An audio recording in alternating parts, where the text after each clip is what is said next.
Olá pessoal, seja muito bem-vindo e muito bem-vindo a mais um episódio do Zup Decodifica. Meu nome é Rafael Ponte, sou um homem branco, de cabelos curtos e escuros, olhos escuros, estou usando um óculos de grau, vestindo uma jaqueta azul com verde do Super Mario Bros. E ao fundo, uma parede de tijolinhos que minha esposa levantou.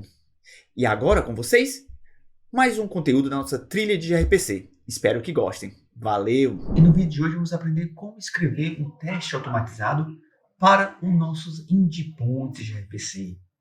Sempre que escrevemos um endpoint, uma peça de gRPC, é interessante que a gente consiga exercitar esse código que implementamos de forma automatizada. Tudo bem? Então, para isso, eu criei uma aplicação para fazer um simples cadastro de carros, recebendo o modelo e recebendo a placa. Para isso, eu criei aqui uma aplicação do tipo gRPC Application, com Java 11, usando Kotlin, o Base Package BR Subdo, chamei de carros gRPC, adicionei as dependências aqui da DataJPA do Micronaut e Postgre. Tudo bem?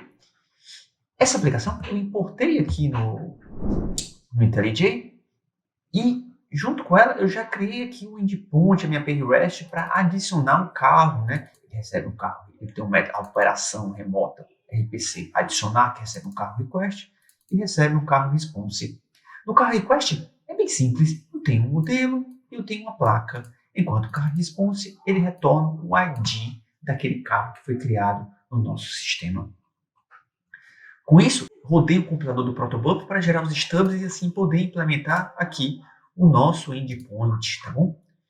Então, criei um objeto, uma classe do tipo carros endpoint, que estende lá os stubs do gRPC, e sobrescrevi o método adicionar da nossa API gRPC. E aí, aqui dentro eu fiz a lógica que a gente já está bem acostumado, não é? Basicamente, eu tento cadastrar um carro, mas eu verifico se já não existe um carro com aquela placa, pois o meu sistema não pode aceitar carros com a mesma placa, tá? Depois que eu gravo o carro, ele vai parar lá no meu Postgre. Em caso de erro de validação, aqui, por exemplo, na classe carro, estou utilizando a bin validation, tá bem simples, somente o field not blank, tanto para o modelo como para a placa. Eu capturo essa exceção de validação, que é o do tipo constraint violation, e devolvo aqui um erro de valid argument. Da mesma forma que quando a placa é existente, eu retorno aqui o status de eu already existe com a mensagem de carro com placa existente. E se tudo der certo, eu finalizo aqui a response, retornando o ID do carro recém-cadastrado. Bem simples, tá? Se a gente for exercitar esse endpoint que já está rodando, eu posso adicionar ele aqui no meu Bloom RPC. No Bloom RPC eu posso tentar adicionar um Go com a placa, por exemplo, HPX 1234 e submeter. Ao submeter, eu tive o retorno OK e o ID 2. Se eu olhar aqui no meu banco de dados, tá? No meu Postgre, eu vejo que ele foi cadastrado. Se eu tentar cadastrar, por exemplo, outro carro com um Palio com a mesma placa, o meu sistema não permite. Ele me retorna um already exists, dizendo que o carro já possui, tem um carro com aquela placa existente. Outro tipo de cenário é se eu passar essas informações em branco, Eu não posso cadastrar um carro com o modelo em branco ou a placa. Se eu submeter, eu recebo um invalid argument, que são as validações lá da bin validation. Justamente o que vimos aqui no nosso código. O RPPath, a validação de chave, de placa duplicada e erros de validação, que é a nossa constraint violation exception. Esse é o nosso código, tá? O que precisamos fazer agora é cobrir esse código com testes automatizados. Até agora, o que fizemos foram testes manuais através aqui do Bloom RPC. E funcionam bem. O problema de testes manuais é que eles são caros, eles são custosos de fazer e de manter.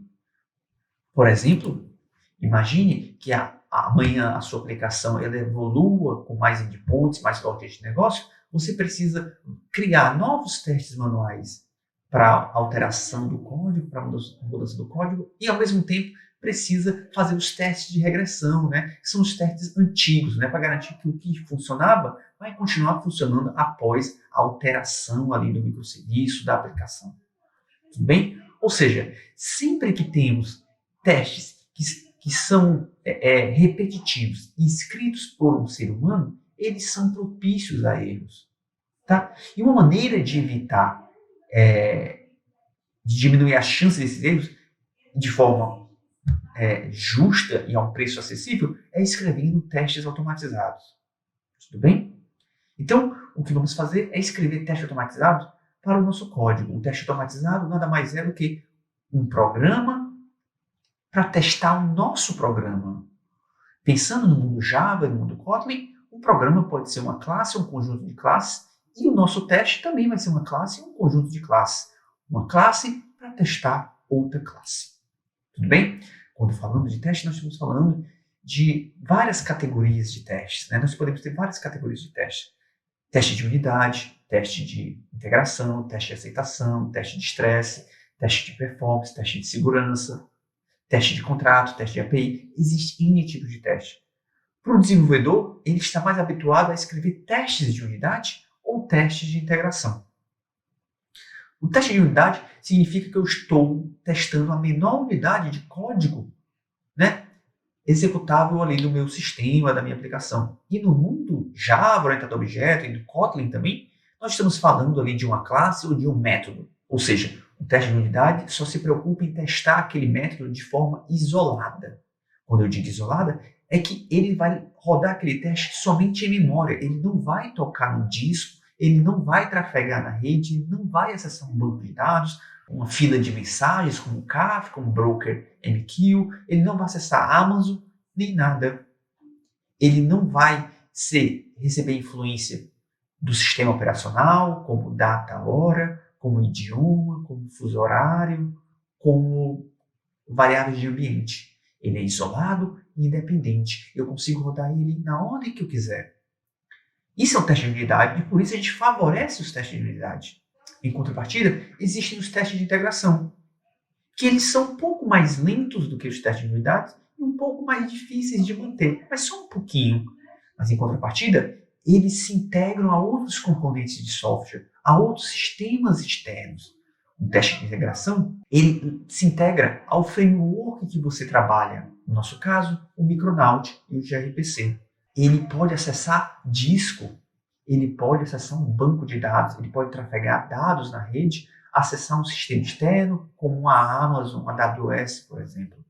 E faz sentido escrever teste de unidade, como também faz sentido escrever teste de integração. Contudo, nesse mundo de microserviços, onde boa parte do que fazemos é integrar sistemas, faz sentido a gente favorecer a escrita de teste de integração. Porque um teste de integração, ele vai exercitar parte do software que um teste de unidade não exercitaria, como, por exemplo, o acesso ao banco de dados, o acesso ao disco, o contexto do seu framework, por exemplo, do Micronaut, se o Micronaut está interpretando corretamente as anotações que nós utilizamos, se a JPA Hibernate está mapeando corretamente as nossas entidades, se o JPA Hibernate está gerando corretamente o nosso SQL, se as constraints do banco estão de fato funcionando.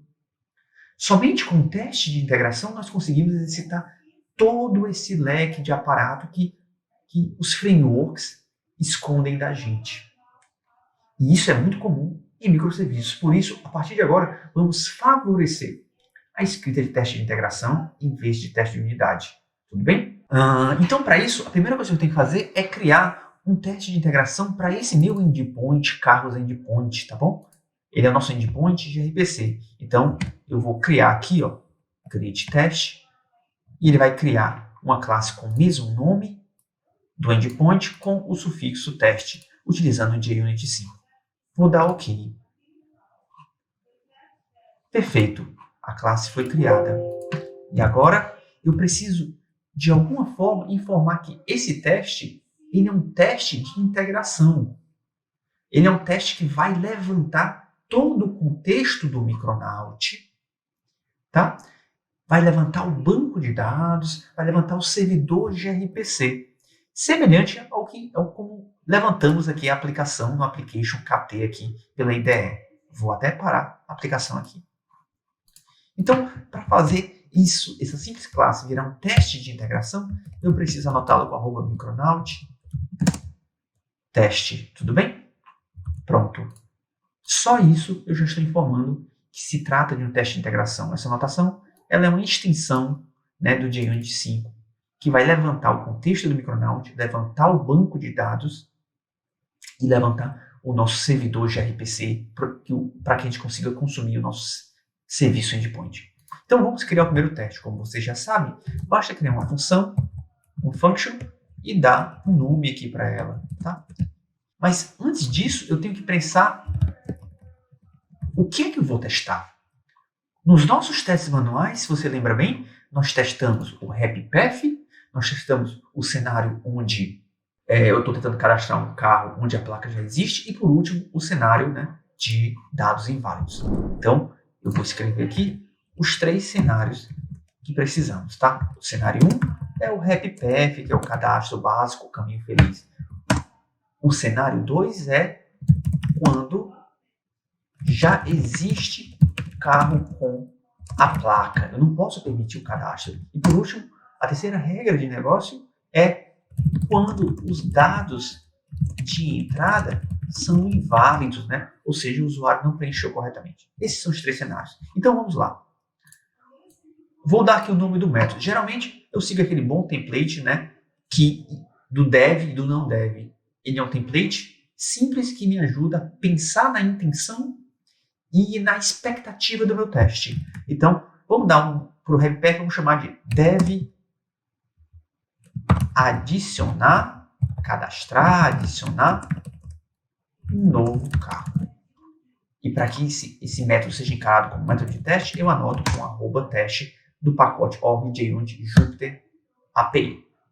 Perfeito. Se eu não fizer nada e rodar essa classe de teste, você vai ver que o contexto do Micronaut vai subir e junto com ele o banco de dados que já está rodando, que é o Postgre, vai ser utilizado e o servidor de gRPC. Então vamos lá. Vou rodar aqui a classe e vamos ver o que acontece. Percebam que o contexto do Micronaut está subindo. O Hibernate está utilizando o Postgre como banco de dados e o teste passou. Demorou um pouco que eu estou fazendo o stream, mas isso deveria rodar em alguns milissegundos, né? Na verdade, ele até rodou. Demorou mais tempo para a ideia de startar o teste, mas o teste foi bem rápido. Nesse pequeno intervalo, nós levantamos todo o contexto do Micronaut, da aplicação do Micronaut. Nós levantamos o Hibernate, né, e o acesso ao banco de dados com pool de conexões. Nós levantamos o servidor de gRPC. Tudo bem? Se o banco não tivesse criado, esse banco seria criado nessa rodada de testes. Até aí tudo bem? Bem simples. Se eu tentar executar um teste nesse ambiente, eu vou acessar o mesmo banco de dados que eu utilizei para fazer meus testes manuais, meus testes de desenvolvimento. Tá? Que é o meu Postgre aqui, que está nesse esquema público aqui. Então, se eu tentar rodar uma bateria de testes, eu posso sujar o banco de dados de desenvolvimento, ou eu posso ter uns falsos positivos, porque enquanto estou rodando o teste em um banco sujo, inconsistente, devido ao meu desenvolvimento no dia a dia, isso pode impactar negativamente os testes. Então, a boa prática é que eu tenha um banco de desenvolvimento, onde eu vou implementar, levantar a minha aplicação e testá-la com BlueRPC, por exemplo, e tenha um banco de testes. Nesse caso, eu estou usando o Postgre. Aqui, né? Então, se formos aqui no Application, você vai ver que eu estou usando o Postgre. Mas no ambiente de testes, eu não indiquei qual é o banco. Está vendo? Application, -teste YML, que fica no diretório teste e sources. Então, eu posso sobrescrever o meu banco de dados. Uma solução é aproveitar a mesma instância do Postgre que está rodando localmente ou na minha máquina virtual via Docker e adicionar aqui. Só que ele vai continuar fazendo a mesma coisa, acessando o mesmo banco, o mesmo esquema. Eu posso aproveitar e posso passar aqui um parâmetro chamado de current schema e passar aqui agora, eu quero que os testes acessem outro esquema que é o carros underline teste. Mas para isso, eu teria que vir aqui e criar um novo esquema chamado de carros underline teste e assim, a partir de agora, o Hibernate ao executar qualquer acesso ao banco de dados, ele não olharia para o nosso esquema público, mas ele olharia para esse esquema. Ou seja, embora eu não esteja com uma nova instância de banco, eu estou com um esquema separado e isolado. Isso é uma boa prática. Contudo, por se tratar de um mundo de microserviços, onde nossas aplicações são bem pequenas e elas têm uma meia dúzia de tabelas e de entidades, e que elas acessam um banco de dados via um framework ORM, como o JPA Hibernate, que ele generaliza o acesso ao banco, não faz muito sentido eu rodar o mesmo banco de dados. Porque, apesar de ser simples como mudar isso aqui, isso pode impactar muito todo o meu fluxo de desenvolvimento. Eu tenho que lembrar de criar um novo esquema, eu tenho que preparar o meu build para apontar para esse novo esquema, eu tenho que preparar minha pipeline do servidor de integração contínua com um banco de dados para isso, fora outros pequenos detalhes, fora utilizar ferramentas de migrations para poder criar o banco de uma forma mais automatizada e inteligente. Então, talvez em vez de fazer isso, eu possa utilizar um banco em memória. Utilizando o banco em memória, eu não me preocupo em instalar nada localmente na minha máquina, nem dos outros desenvolvedores da minha equipe, nem na minha pipeline do servidor de integração contínua. Eu torno tudo mais fácil. Mas isso só é possível porque temos uma aplicação muito pequena. E se sua aplicação contiver essas duas características, meia dúzia de tabelas e acesso ao banco de dados via um framework ORM que não manda nenhum comando nativo específico do banco, então sua aplicação é um forte candidato de rodar um banco de dados em memória. Tá bom? Então, é sempre bom pensar isso. Qualquer outro sistema, qualquer outro tipo de cenário, a boa prática é que o banco de desenvolvimento e o banco de teste seja muito parecido com o banco de produção. Então, vamos adicionar aqui o H2, tá? A forma mais simples é eu vir aqui, tirar o Postgre aqui e pegar a dica do Micronaut Launch, né? Clico aqui, adiciono e vejo o diff. No diff, o Micronaut vai dizer que eu tenho, primeira coisa, que adicionar aqui o H2 no meu Gradle. Então, eu venho aqui e adiciono o H2 no meu Gradle. Como ele vai rodar apenas no ambiente de teste, eu vou utilizar o Test Implementation. Vou rodar isso aqui para rebuildar a aplicação. Enquanto isso, eu volto aqui e no diff, você vai perceber que o Micronaut ele já adiciona aqui a configuração do data source para o H2. Então, eu vou aproveitar esse código aqui. Tá? Para quê? Para eu poder, aqui no ambiente de testes, substituir aqui meu banco de dados. Então, vamos lá. Estou limpando aqui. E aqui eu estou levantando um H2 em memória com o nome do banco de dados chamado devdb. Semântica, né, por consistência, eu vou chamar de testdb, tá bom? Somente isso e eu estou substituindo o banco de dados, o data source, no meu ambiente de teste. Em ambiente de desenvolvimento, eu uso o Postgre. Em ambiente de testes, eu uso o H2. Tudo bem? Então vamos lá. Agora, se eu tentar rodar essa mesma classe sem fazer nada, vamos ver o que acontece. O contexto do Micronaut vai continuar subindo, só que dessa vez nós vamos perceber uma diferença, né? Deixa eu mostrar aqui para vocês. Olha que legal. O Rabbit já detectou que nós estamos usando o H2. E por ser um banco em memória, o Rabbit já foi lá e criou a nossa tabela e a nossa sequence do banco de dados. Tudo bem? Ou seja, sempre no início de um teste, o Rabbit vai criar o banco e no final ele vai dropar e tirar ele da memória, né? Afinal, o H2 roda em memória, tá? Nós não precisamos nos preocupar. O Rabbit vai fazer isso. Muito interessante, não é? Então vamos lá. Vamos escrever então o nosso primeiro teste, já que o nosso ambiente está ok. Toda vida que eu vou escrever um teste, nesse caso o nosso HeavyPath, eu gosto de pensar em um template de desenvolvimento. Tá? Esse template ele funciona tanto para testes manuais como para teste automatizado. Você faz sempre isso com testes manuais. Você só não percebeu que você repete esse ciclo desses 3 passos que eu vou te informar. Então, o primeiro vou chamar nem de passo, mas de bloco, o que você faz ao fazer um teste manual ou automatizado é preparar o cenário. O segundo bloco, né, é executar a ação que eu quero realmente testar, exercitar. E por último, é o bloco de validação. Praticamente todos os testes manuais ou automatizados terminam nesses 3 blocos, ou pelo menos 2 deles. Tudo bem? O cenário geralmente ele pode ser opcional, os outros 2 não. Então vamos lá. Uma boa forma de eu começar a pensar em como eu vou consumir esse endpoint, essa page gRPC, é pensar como eu faria manualmente. Manualmente, eu uso o Bloom RPC, que ele é um cliente gRPC para consumir uma page gRPC. Então, quer dizer que aqui no lado do Kotlin, no meu teste, eu preciso de um cliente gRPC. Então, eu preciso de algo como gRPC, client, e tem um método adicionar, que eu vou passar aqui um request. E ele vai me retornar um val e um response. Mas quem é esse gRPC client? Né? E esse método adicionar é justamente o método adicionado do nosso endpoint aqui, gRPC. Esse gRPC client é um cliente gRPC. Então, eu vou consumir programaticamente o meu servidor gRPC. Quando eu rodar o teste, o Micronaut vai subir, vai criar um banco e vai levantar o servidor. Então, eu vou utilizar esse servidor gRPC, esse cliente gRPC, para consumir esse servidor levantado aí pelo nosso Micronaut @teste, tá bom? @teste Micronaut. Então, vamos lá. Para isso, eu preciso desse client. Mas para ter esse client, eu preciso antes fabricá-lo. Se você viu os vídeos anteriores, você sabe como consumir um serviço gRPC. E aqui nós vamos fazer a mesma coisa. A gente precisa criar uma fábrica que cria o cliente gRPC. Então vamos lá. Class clients.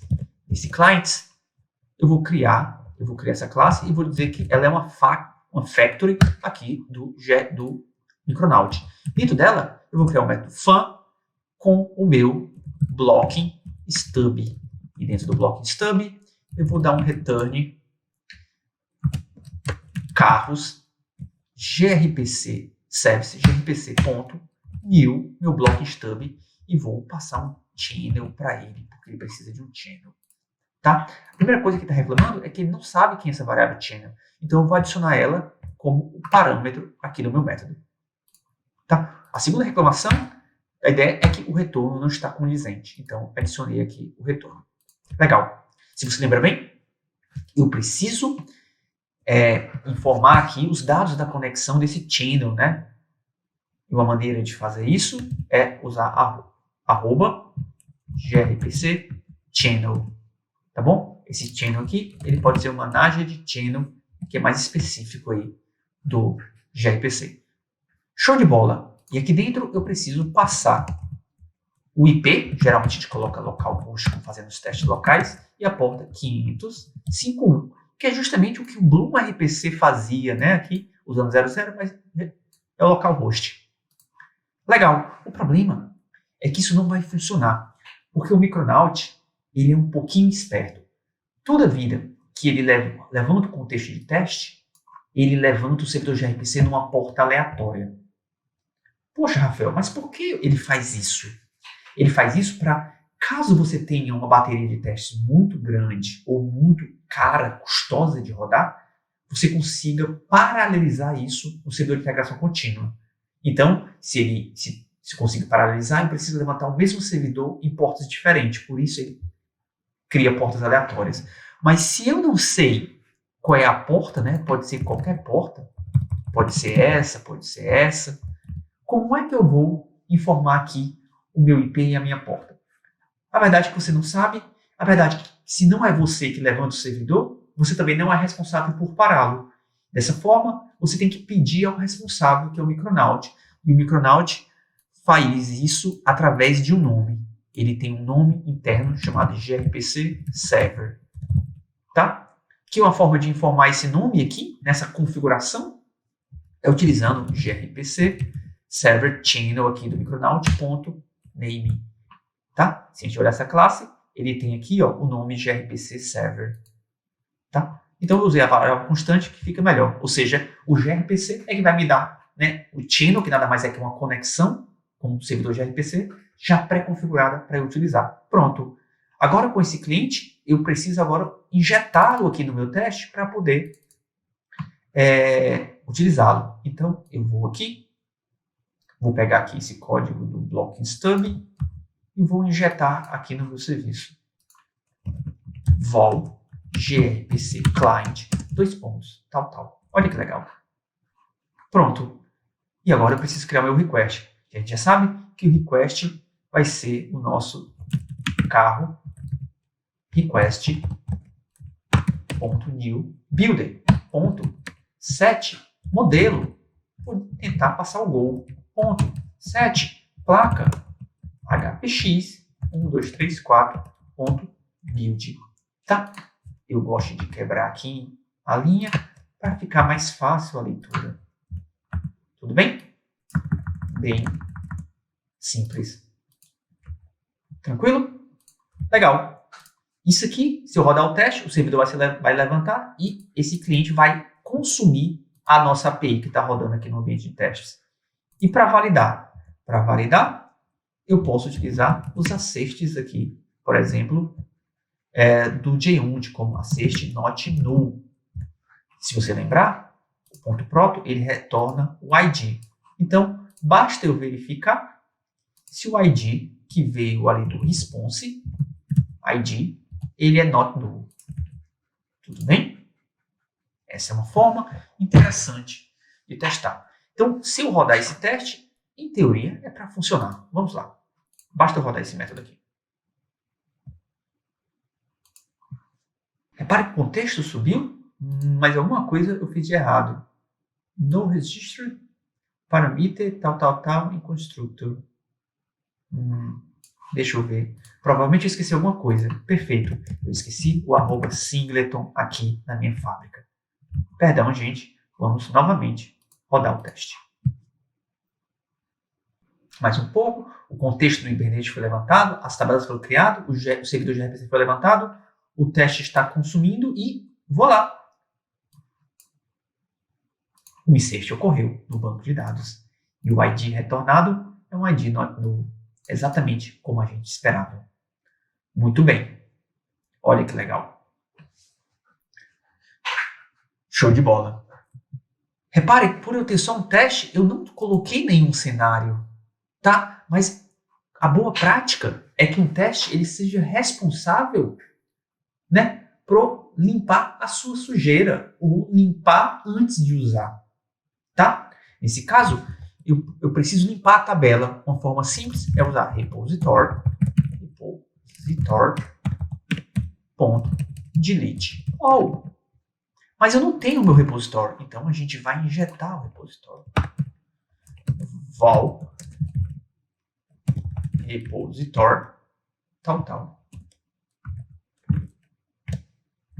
Pronto. Nesse caso, eu estou limpando.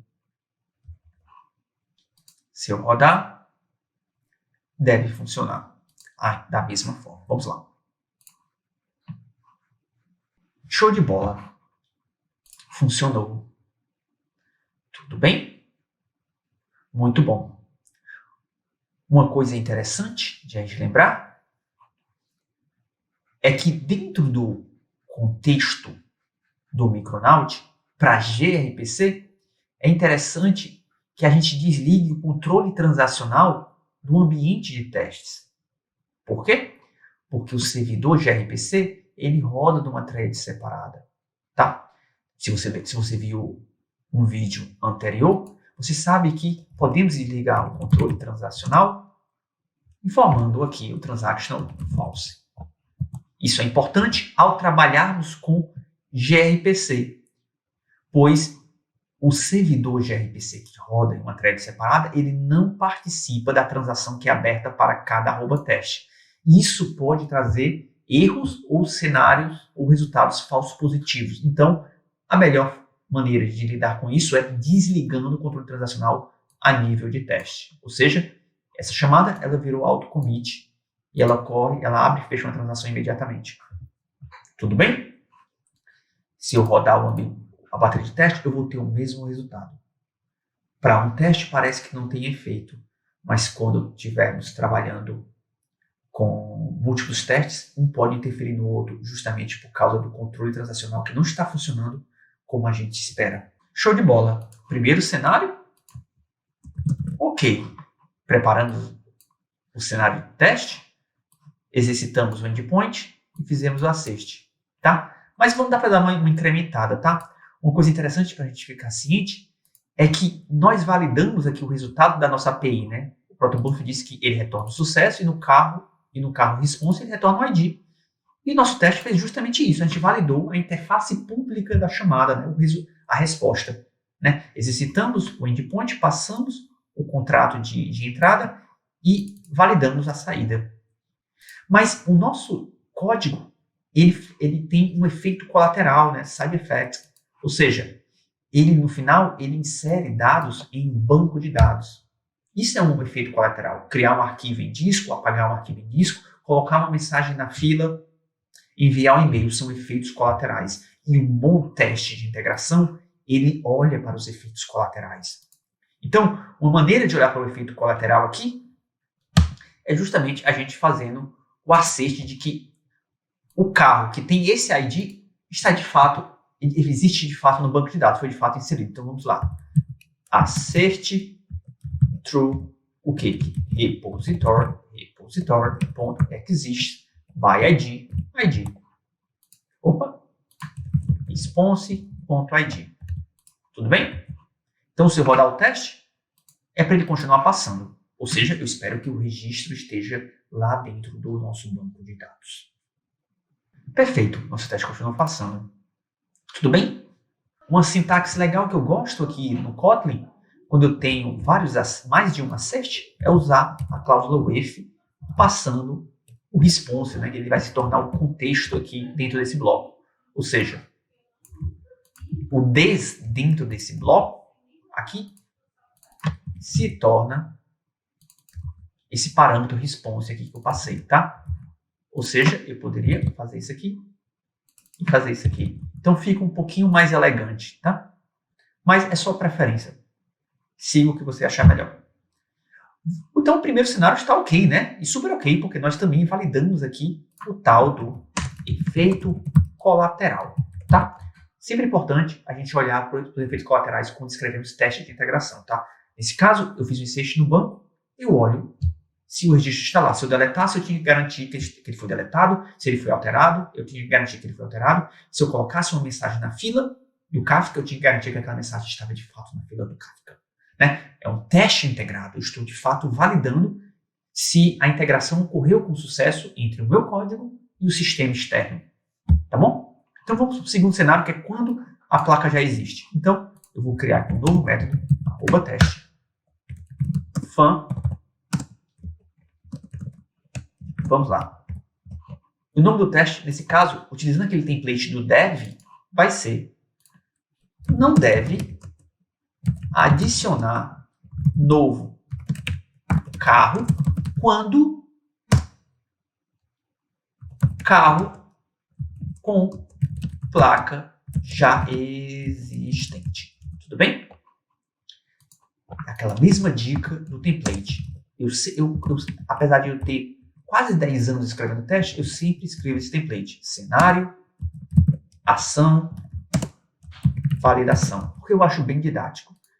Então, esse aqui é até bem fácil, né? O cenário, eu sei que eu tenho que limpar o banco de dados, né? Porque vai que o outro teste sujou, então eu tenho que garantir que o banco esteja limpo para eu começar. Só que eu preciso fazer um teste onde o carro já existe no banco. Então, eu vou usar o repository aqui para fazer um save e inserir o carro. Vou inserir um carro com modelo, por exemplo, Palio e placa OIP 9876. Tá bom? E agora, na minha ação, eu posso chamar o gRPC client.adicionar carro request newbuilder.set modelo. Por exemplo, vou detectar que está um outro carro, como por exemplo uma Ferrari, e só que com outra placa Só que com a mesma placa. Eu posso pegar aqui essa mesma placa. Ponto. Build. Gosto de quebrar aqui a linha de forma alinhada para facilitar a leitura, tá bom? Legal. Tá aqui o nosso código. Ele está funcionando.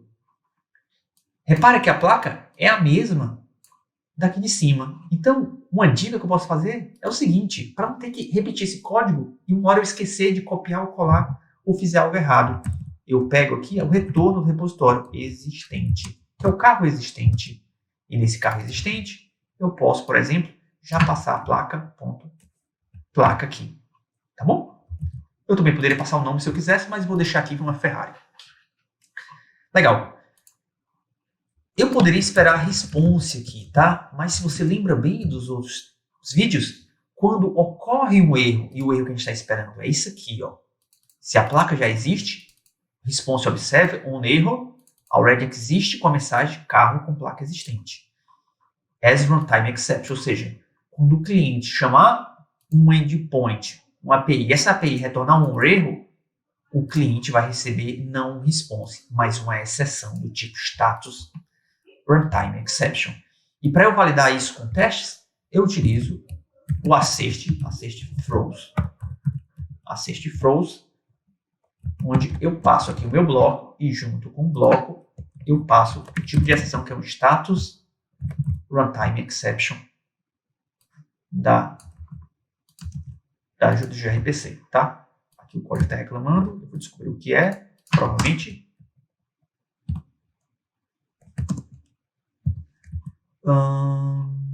Assert flows, o que é que ele está reclamando aqui? Acho que é isso aqui. Ah, tá, eu coloquei errado. Não, coloquei certo aqui, mas por que ele está reclamando? Vamos lá. Pronto. Provavelmente eu fiz um import errado aqui em cima, tá? Eu fiz aqui o import do assert flows, está errado. Deixa eu ajeitar aqui, ó. Eu tinha feito o import errado. Pronto. E esse assert flows, ele me retorna a exceção, né? O erro. E aí, eu joguei aqui na variável erro, que ela é do tipo status runtime exception. Tudo bem? Nenhum mistério até aí, tá? E agora aqui na validação, eu posso fazer aqui, ó, o velho bloco if, passando aqui o erro como o contexto, né? E agora, nesse caso, quando eu tenho uma exceção de erro, eu só preciso verificar duas coisas: o código de erro e a mensagem. Ou seja, eu recebi de fato um already exist? Eu recebi de fato essa mensagem, carro com placa existente? Então, é isso que eu vou validar. Assert equals status.alreadyExists.code. De quem? This.status.code. Tá? Esse this é a referência para a nossa seção status runtime exception, tá bom? Então eu vou remover o this. E o próximo é o assert equals com a mensagem, né? Carro com placa existente. E agora status.description. Esse é a nossa validação. Quando eu executar esse código, ele vai limpar a tabela, ele vai inserir um novo carro com essa placa. Eu vou tentar consumir o nosso endpoint passando um novo veículo com a mesma placa e eu espero receber um erro do tipo status runtime. Com esse erro tem que vir com o código already exist e tem que vir com exatamente essa mensagem. Ou seja, esse aqui é o nosso caminho alternativo. Vamos executar e ver o que acontece. Mais um pouco, o contexto está sendo levantado, o banco vai ser criado e voilá, deu tudo certo, tá bom? Ou seja, o carro ele não foi inserido no nosso banco de dados, tá bom? Show de bola.